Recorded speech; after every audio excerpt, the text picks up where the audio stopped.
제3일 수요예배 신명기 21장 말씀 전하면서 은혜 받기를 원합니다. 여러분에게 제가 질문하면서 시작할게요. 여러분은 어떤 사람이 좋습니까?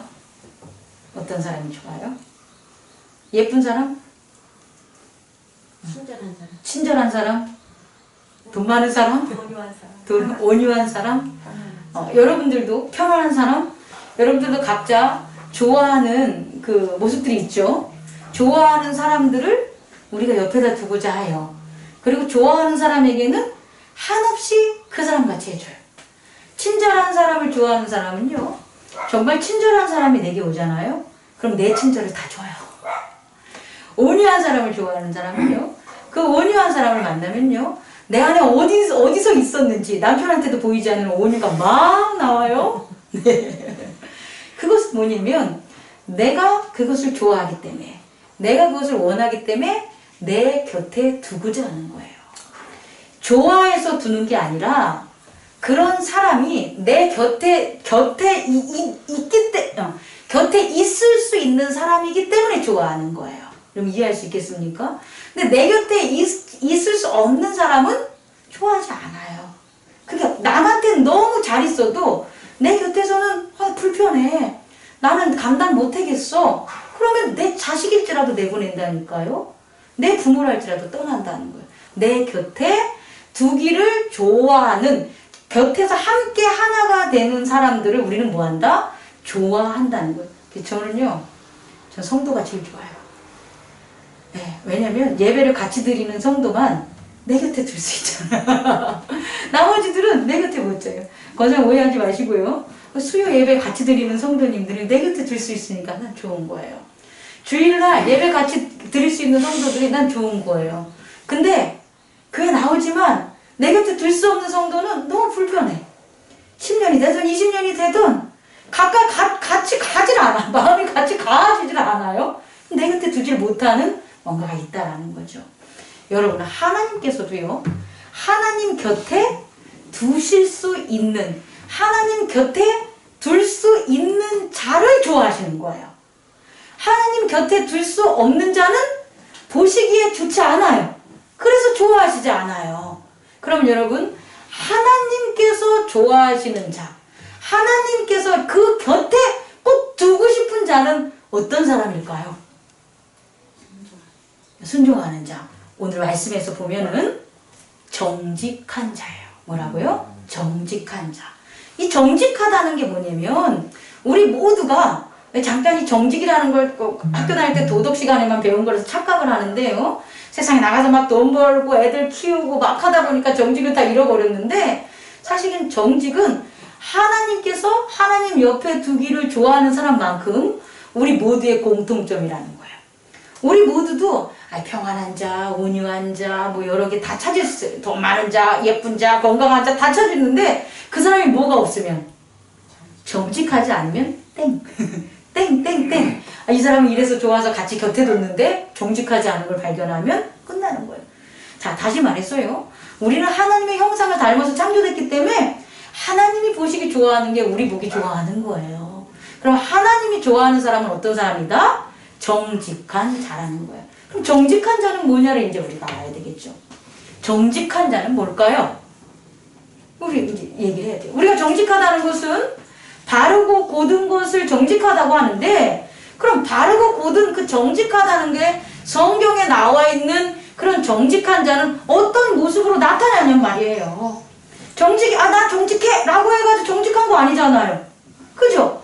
반드시 정직하다는 것은 그 사람의 행위와 그 사람의 말씨 속에 나타나야 된다는 거예요. 그럼 어떤 사람을 우리는 정직하다라고 보냐면, 오늘 말씀에서 찾아보면 악을 제거하는 자가 정직한 자예요. 죄와 악을 제거하는 자가 뭐라고요? 정직한 자예요. 죄와 악을 제거하지 못하는 자는 정직하고 싶어도 정직할 수 없어요.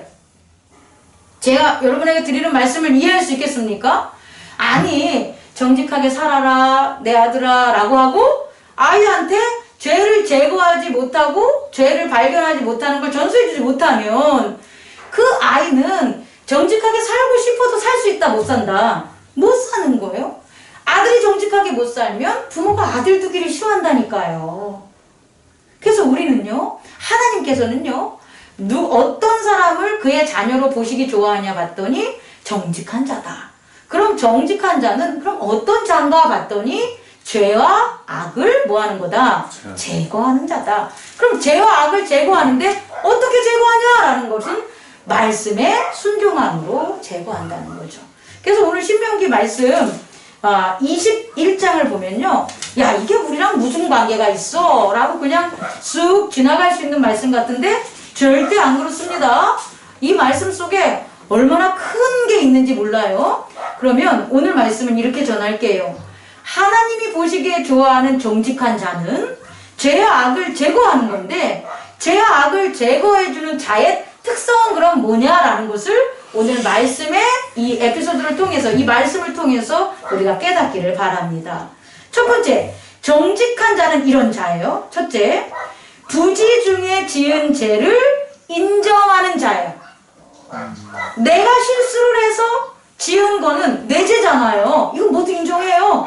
그런데 내가 실수를 하지 않았는데도 죄가 생기고 악이 생길 수 있다는 거예요. 이 세상에서는. 그것을 인정하는 자가 정직한 자라고요. 그런데요, 많은 사람들이 내가 안 했어. 내가 안 했는데 그게 왜 내 잘못이야? 라는 거예요. 그리고 거기에 있는 죄와 악을 자기의 가정에 내버려둬요. 이건 아내가 잘못한 거잖아. 이것은 자녀가 잘못한 거잖아. 이것은 남편이 잘못한 거잖아. 이건 목사님이 잘못한 거잖아. 이건 성도가 잘못한 거다. 내 잘못이 아니라고 내버려 둔다는 거예요. 이건 정직하지 않은 사람이라는 거예요. 오늘 말씀을 통해서 본다면. 정말 하나님의 보시기에 좋은 사람은 정직한 사람인데, 그 사람의 첫 번째 특징이 뭐냐 봤더니 부지 중에 지은 죄, 나의 실수가 아니더라도 죄와 악이 내 안에 있다면, 내 지경에 있다면 그 죄와 악도 뭐하는 사람? 제거하는 사람이 정직한 사람이다.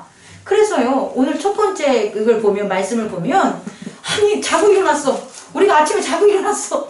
자고 일어났는데 앞에 누군가 시체 덩어리가 있는 거야. 우리 마을에 자고 일어났는데 어떤 사람이 죽어 있는 거예요. 근데 다 물어봤더니 자기는 아니래. 우리 사람도 아니요. 그리고 우리 성 마을에 있는 사람도 관여도 안 했어. 그럼 어떻게 해요? 야야야, 저거 들어오니 갖다 버려라. 재수 없어. 들어오니까 갖다 버려. 이렇게 한단 말이에요, 여러분. 우리가 사는 지경에 있잖아요. 내 고향이면, 내 고향인데 내가 키우는 고양이가 죽었어. 그럼 어떻게 해요? 잘 덮어주고 파주고, 예전에 십자가도 꽂아줬는데 요새는 안 꽂아주는데, 목사 된다부터 십자가를 안 꽂아줍니다, 동물에게는. 그런데 그게 아니라 우리 고양이가 아니야. 그럼 어떻게 해요? 그냥 떠다가 확 버려버린다는 거예요. 근데 그러지 말라는 거예요. 내 지경 안에 들어온 하나님의 성읍에 들어왔는데 나와 관련이 없는데 일어난 죄와 악이라도 그게 내 성읍에서 일어나기 때문에 내가 그 죄를 제거해야 된다는 거예요. 그게 재단을 쌓는 자들의 아주 특권이라는 거예요. 재단을 쌓는 그 특권이 없는 자들은, 그런 백성이 아닌 자들은 그냥 버리기밖에 못하잖아요. 근데 재단을 쌓는 사람들은 그것을 위해서 뭐 할 수가 있다는 거예요. 죄를 회개시키고 악을 제거해 줄 수 있게끔 뭐 하는 거예요? 재단을 쌓을 수 있다는 거예요. 그래서 암송아지를 잡아가지고 가장 가까운 고을에 있는 그 장로들이 암송아지를 잡아가지고 뭐 하라는 거예요? 우리는 알지 못한 부지 중에 일어난 이 시체가 있어도 이 시체를 다루는 것처럼 암송아지가 대신 그 시체가 된 거예요. 그래서 그 시체를 위해서 뭐 하라는 거예요? 재단을 쌓아서 그곳에 죄 없음을 만들라는 거예요. 이게 정직한 사람이라는 거예요. 우린 그러고 살아가야 되는 거예요. 하나님 믿고 교회 잘 섬기는데 왜 도대체 안 좋은 일들이 벌어지냐는 거예요. 말이 안 되잖아. 이유는 딱 하나예요. 내가 쌓은 죄와 내가 쌓지 않고 들어온 죄예요. 지나가던 악한 자들이 자기 지경에 가가지고 죄에 부리면 상관없는데, 고요하고 평안한 하나님 섬기는 자들은 집에 들어와가지고 똥 쓰고 간 거랑 똑같다는 거예요. 그럼 그걸 어떻게 해야 되는데? 치워야 되는 거예요, 여러분. 이게 정직한 사람이라는 것을 잊지 마시기 바랍니다. 그럼 이제 어떤 변화까지 얘기해 줄게요. 어떤 변화가 일어나냐면 죄와 악이 제거되기 때문에 여기에서는 능력이 일어나요. 어떤 능력이냐면요. 다시는 이와 같은 고울에 이런 일들이 안 일어날 수 있다는 거예요. 우리가 지나가다가 나그네를 죽여가지고 그 고울에다 버렸어. 그런데 그거에 대한 하나님에 대한 하나님께 죄사함과 악을 제거하는 걸 안 일어나. 그럼 그곳에 또 뭐 하는 거예요? 또 버리는 거예요. 여기는 이렇게 시체를 버려도 되는 곳이네? 그럼 나중에 그 사람들이 어떻게 하냐면 정말 그 시체 그 사람을 죽인 자들이 도적들이 어떻게 하는 거예요? 그 성읍에 들어올 수 있다라는 거예요. 근데 그게 아니라 하나님의 제단을 쌓아서 이곳은 우리가 지은 죄가 아니더라도 이곳에는 죄가 없는 곳으로 만들겠다는 그 성읍에 있는 사람들의 그와 같은 거룩함에 행하지면 어떤 일이 벌어지냐면 범접할 수 없다는 거예요. 그래서 심리학에서도 있잖아요. 깨진 유리창의 효과라는 게 있어요. 그게 뭐냐면 빈집이에요. 누군가가 유리창 하나 돌을 던져 놓잖아요. 깨잖아요. 그러면 그걸 계속 누군가가 거기다 뭐 한다는 거예요? 돌을 던진다. 근데 그게 아니라 누군가가 반대로 정말 깨끗하고 정결하게 깨끗하게 그 지경을 유지를 해놓으면 그것은 어느 누구가 와도 얕보지 못하고 조심조심 그 지경에서 살 수가 있다라는 거예요. 그것을 하는 게 누구다? 정직한 사람이 하는 거라는 것을 여러분 깨닫기 바랍니다. 네, 첫 번째는 이거고요. 두 번째 정직한 사람의 그럼 특징은 뭐냐? 혹은 정직하지 않는 자의 특징은 뭐냐 봤더니 은혜를 감사하지 않고 소유하려는 사람이 정직한 사람. 정직하지 않는 사람. 은혜를 받고 그 은혜를 소유하고자 하면 정직하지 않는 건데 은혜를 받아서 은혜를 소유하지 않고 은혜를 베풀려고 하면은 정직한 사람이에요. 다시 말해 두 번째 정직한 사람의 특징은 뭐냐면 은혜를 베푸는 사람이라는 거예요. 여러분은 은혜를 받을 줄만 알죠. 주님 저 은혜 주세요. 저 사랑해 주세요. 저 해결해 주세요. 저 물질 주세요. 저 건강 주세요. 제게 좋은 날 주세요. 은혜를 받으려고만 하죠. 받아요. 주님께 기도하면 받아요. 근데 중요한 건 뭐냐면 이 은혜는 만나 같아서요. 이걸 나누지 않으면 다시 안 와요. 여러분이 간절함으로 하나님께 기도해가지고 주님 제가 이게 그냥 잘된 비율에서 하는 것 뿐이에요. 제가 그런 사람은 아니에요. 제가 부자가 돼서 많은 사람들에게 베풀며 살게요 라고 기도 누구나 할 수 있잖아요. 근데 정말 이 기도를 하면 됩니다. 하나님의 은혜를 주세요. 근데 중요한 건 이 다음이에요. 그렇게 기도해서 받은 은혜인데 그걸 꿀꺽 하는 거야. 그걸 내 것으로 소유해버려요? 그럼 두 번 은혜는 없습니다. 두 번 이거 꼭 알아줘야 돼요. 자기의 노력으로는 두 번 성공할 수도 있어요. 세 번 성공할 수도 있어요. 100번 성공할 수도 있는 거예요. 이 땅에서의 자기의 노력으로는. 근데 중요한 건 하나님이 주신 은혜는 두 번 다시 안 와요. 이 믿는 사람이 이걸 정말 깨달았으면 좋겠어요. 건강도 마찬가지예요. 건강도 하나님께서 주신 건강이란 말이에요. 그럼 그 건강을 내가 받은 은혜니까 하나님을 섬기는 데 쓰란 말이에요. 제 말은. 근데 그렇게 건강을 그 하나님이 주신 은혜로 건강해졌는데 다시금 나가가지고 다시금 몸을 내가 원하는 무엇을 위해서 막 이렇게 해. 그럼 또 한 번 은혜를 줘가지고 내 몸을 고쳐줄 것 같다? 그렇지 않아요. 그건 내가 잘 고치는 건 병원 가가지고. 하나님의 은혜는요. 은혜를 내 것으로 소유하지 않고 은혜를 나누어주는 사람에게 계속해서 은혜를 주시는 거예요. 이해할 수 있겠죠? 오늘 말씀을 보면요. 전쟁에 갔어. 전쟁에 갔는데 포로로 이렇게 여자들이 있는 거예요. 근데 그 여자 중에 한 이쁜 애를 발견한 거예요. 근데 저 애랑 내가 내 아내로 삼아서 결혼했으면 좋겠다는 거죠. 그럼 데리고 오라는 거예요.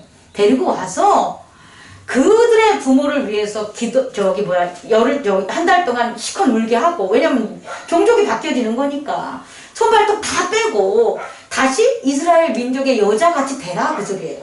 그런 다음엔 아내로 취해서 잘 살아라 라고 한 거예요. 소유를 준 거예요. 은혜를 준 거잖아요. 그 사람이 그 여자를 어디서 얻어요? 하나님의 은혜니까 얻은 거잖아요. 근데 그렇게 한 다음에 뭘 하냐면 이 여자가 미워진 거예요. 살다가 같이 살기 싫은 거예요. 그래서 얘 여자가 미워지면 어떻게 하냐면, 야, 너 종이지? 너 내가 전쟁에서 너 데려온 애지? 너 지금 종대. 아니면 나 너랑 더 이상 살기 싫으니까 꺼져버려. 라고 해서 팔아버리는 게 아니라는 거예요. 어떻게 해야 되냐면, 내가 그렇게 전쟁에서 내가 좋아서 그 여자를 내게 하나님이 주신 은혜를 줬다면, 나도 그 은혜를 그 여자에게 뭐 해야 된다는 거예요? 베풀어야 된다는 거예요. 그래서 어떻게 하냐면, 그 여자에게 나가서 살 수 있는 자유를 주고 종으로 살지 말고 그리고 내보내라 라고 한 거예요. 대부분 안 그런다니까. 아이 그렇게 사랑하고 같이 살았던 부부간의 남자라고 죄송합니다.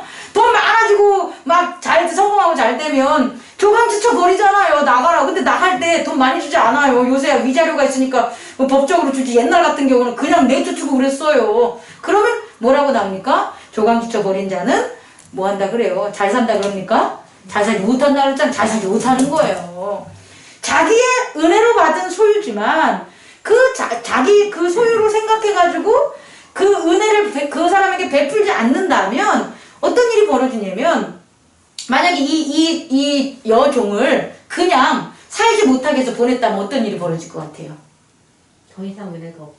은혜 없는데 그게 현실로 나타나서 그 여자가 일을 5년에도 뭐라고요? 서리가 내리게 자기를 잃을 게 없으니까. 그리고 복수를 한단 말이에요. 근데 어떤 복수를 하냐면 그 사람만 죽이는 복수를 하는 게 아니에요. 네가 우리 민족을, 우리 가족을, 우리 종족을 니네들이 우리를 갖다 그렇게 해서 쳤지. 그래서 아예 없어졌던 복수심을 다시 어떻게 하는 거예요? 세워서 그런 사람들을 모아서 결국 이스라엘을 뭐 하는 거예요? 내란을 일으키고 그들을 갖다 무너뜨릴 수 있는 엄청난 것으로 돌아올 수 있다라는 거예요. 이라는 걸 잊지 마시기 바랍니다. 하나님 보시기에 좋은 정직한 사람의 두 번째 특징은 뭐라고요? 은혜를 베푸는 자. 은혜를 소유하는 자가 아니라 은혜를 베푸는 자라는 걸 잊지 마시기 바랍니다. 세 번째, 하나님 보시기에 좋은 세 번째 정직한 자는 뭐냐면 하나님의 법대로 사는 자예요. 자기의 감정과 생각대로 사는 게 아니라 하나님의 법대로 사는 자가 정직한 자라는 것을 여러분 깨닫기 바랍니다. 오늘 세 번째를 보면 장자의 권리가 있는데요. 두 여자와 이제 두 아내를 두었는데, 하나는 좋은 아내예요. 하나는 사랑하는 아내야. 정략적인 결혼이 아닌 사랑해서 얻은 여자고, 하나는 정략적인 여자일 수도 있어요. 이때 당시는 일부 다처제니까. 근데 한 명은 사랑을 하는데 한 명은 사랑을 하지 않는 거예요. 마치 야곱의 라헬과 누구죠 또? 레아처럼. 근데 장자가 사랑하지 않은 아내에게서 난 아들이 장자인 거예요. 그럼 어떤 마음을 가져요?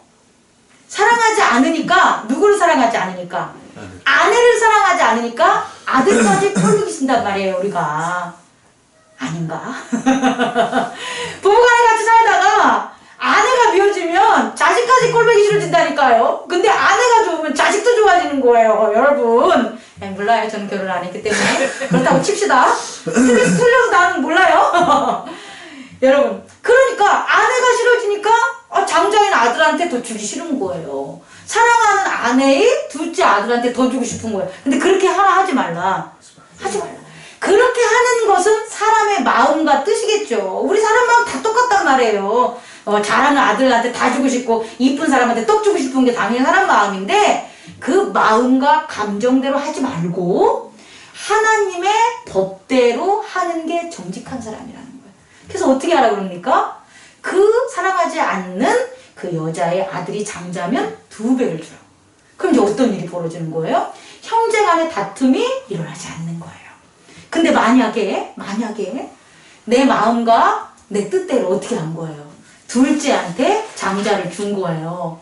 예? 아니면 똑같이 주는 거예요. 똑같이. 첫째랑 둘째한테 똑같이.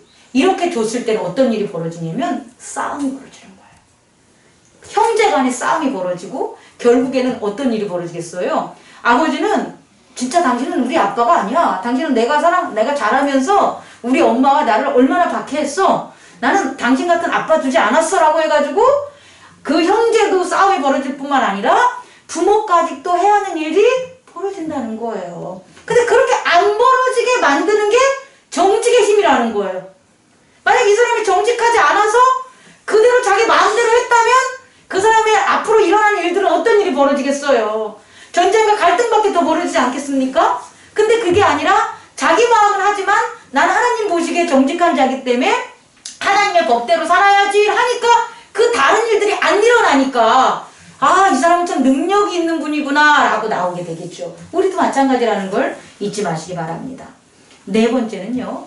하나님 보시기에 좋은 정직한 자는 뭐냐면 죄를 숨기지 않는 자예요. 죄를 숨기지 않는 자. 오늘 보면 뭐냐면 여러분들 듣고 여러분 정말 요즘 세상에 태어난 걸 감사합니다. 여러분 이스라엘 이때 태어났으면 어떻게 되는지 알아요? 말 안 듣는 자식 있으면 어떻게 돼요? 너 말 들어 했는데 안 듣잖아요? 그러면 동네에 끌고 가는 거야. 끌고 가서 돌로 그 자식을 뭐하라 그러는 거예요? 죽이라는 거예요, 하나님은. 왜? 그 자식이 죄를 범하면요.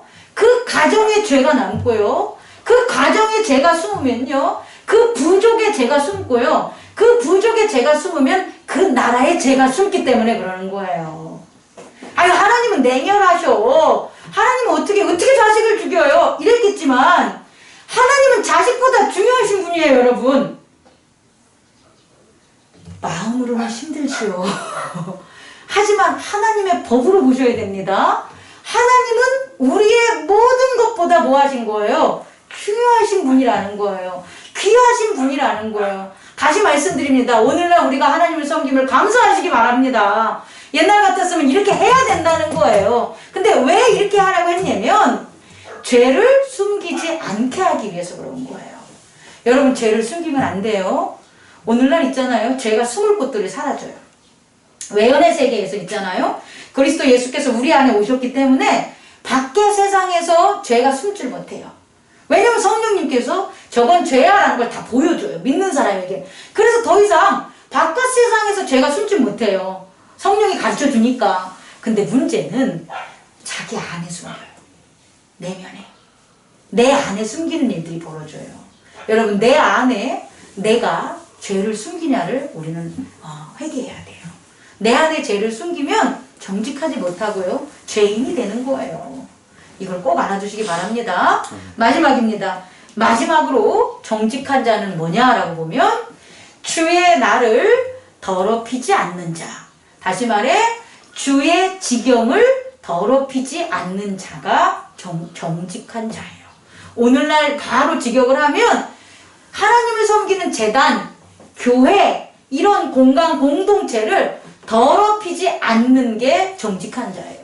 더럽힌다면 어떻게 되는 거예요? 정직하지 못한 자가 되는 거예요. 하나님 보기 싫은 거죠. 내가 이 교회에 쓰레기를 갖다 버리지 않았어.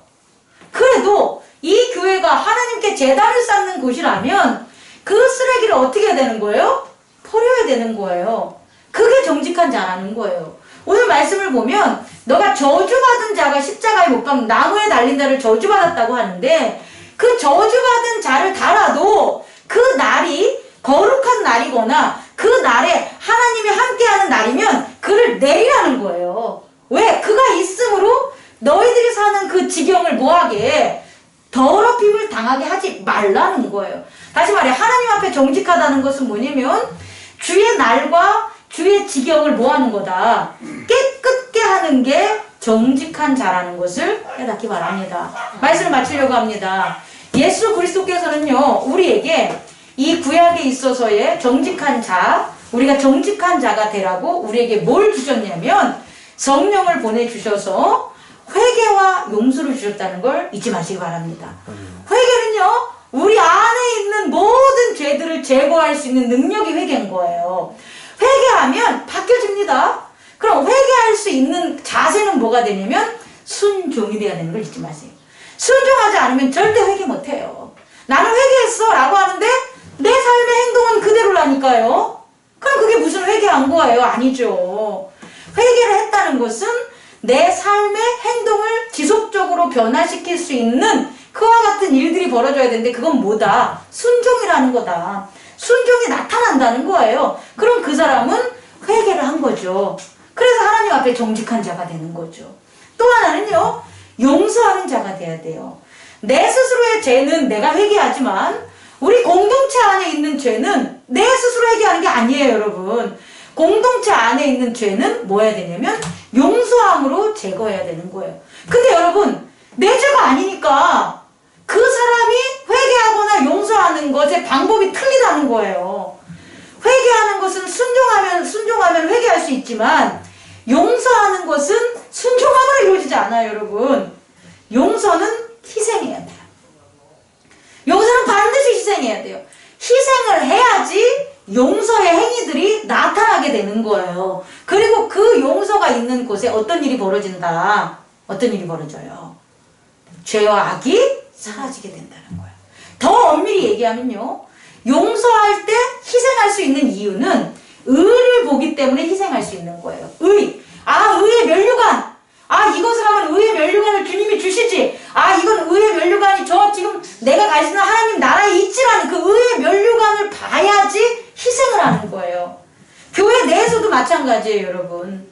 교회를 우리가 예를 든다면 새성전 건축에 있어서 그 새성전이 어떠한 의미로 어떠한 면류관을 나한테 주는지를 봐야 돼요. 새성전을 지면 목사님 편하겠네? 절대 희생 없어요, 여러분. 용서 안 해요. 근데 이 새성전을 딱 준 게 내가 여기에서 이 새성전이 있으므로 하나님의 의가 어떻게 전달되겠지라는 게 내 눈으로 보여서 난 그 면류관 쓸 거야 이렇게 면류관 쓸 거야 그러면 희생을 하게 되는 거예요. 그거 없이 어떻게 희생을 하겠냐는 거예요, 여러분. 의의 면류관을 보셔야 됩니다. 그러면 공동체를 위하여 뭐 할 수가 있다? 희생할 수, 그게 용서라고. 내가 오늘부터 너 용서해 줄게. 이 개뻥이야, 개뻥. 말도 무슨 용서를 해. 말 안 돼. 예수 그리스도께서는 십자가에 못 박히심으로 하나님께서는 그의 재단을 받음으로 용서를 해줬으니까 우리도 희생을 해야지. 당연히 그게 용서지요. 말로 하는 건 용서 절대 아니에요. 말로 하는 건 희생 절대 아니에요. 회개 아니에요. 말로 하는 게 아니라 순종하는 게 회개고 또 뭐 하는 거다? 희생하는 게 용서라는 것을 깨닫기 바랍니다. 우리 그런 사람 됩시다. 네, 기도하겠습니다.